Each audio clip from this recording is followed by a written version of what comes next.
आज मैं आपको सिखाऊंगी ब्रेड पिज़्ज़ा स्लाइस की इंतहाई आसान रेसिपी। इसके लिए हम सबसे पहले लेंगे 2 कप बेसन, जिसमें हम 2 दरमियाने साइज़ की बारीक कटे हुए आलू शामिल करेंगे, 1 दरमियाने साइज़ का बारीक कटा हुआ प्याज शामिल करेंगे, सब्ज़ मिर्च हस्बे ज़ायका, ज़ीरा 1 खाने का चम्मच, 1 खाने का चम्मच मैंने यहाँ पे पकौड़ों वाला मसाला शामिल किया था, और सब्ज़ धनिया हस्बे ज़रूरत।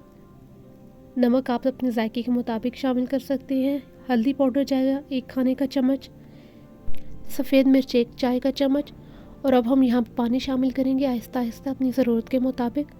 मैंने यहाँ पे आधा कप बेसन मज़ीद शामिल किया था। आप अपनी ज़रूरत के मुताबिक तमाम अज्जा शामिल कर सकते हैं।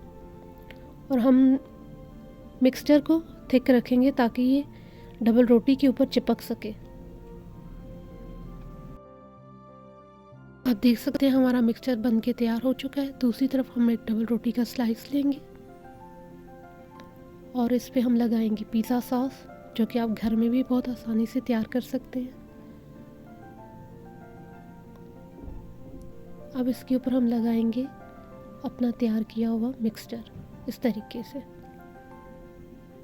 अगर ये बहुत ज़्यादा पतला होगा तो इसके ऊपर ठहरेगा नहीं। दूसरी तरफ हम अब इसे फ्राई करेंगे। बिल्कुल लो मीडियम फ्लेम पे हमें इसे फ्राई करना है, बिल्कुल भी जले ना। इस तरीके से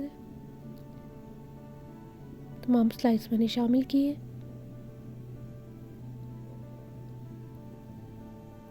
और अब आपने इसके ऊपर जो है वो गरम ऑयल, इसकी साइड्स आपने बहुत एहतियात के साथ चेंज करनी है।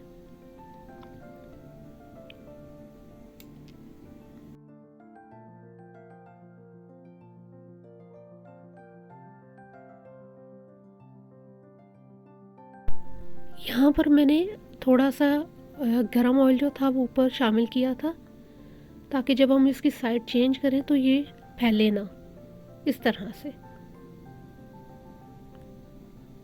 अब दूसरी तरफ से जहाँ हमने मिक्सचर लगाया हुआ था वहाँ पे 5 से 7 मिनट के लिए हल्की फ्लेम पे हमने इसे फ्राई करना है, इस तरह से, ताकि आलू कच्चे ना रहें।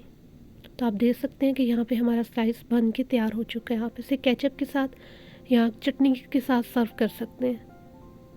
तो चलते हैं फाइनल लुक की तरफ। तो ये देख सकते हैं आप हमारे स्लाइस बन के तैयार हो चुके हैं। आप भी ये रेसिपी ट्राई कीजिएगा और मुझे भी अपने फीडबैक से कहा कीजिएगा। मज़ीद अच्छी रेसिपीज़ के लिए मेरे चैनल को लाइक शेयर सब्सक्राइब करना ना भूलिएगा।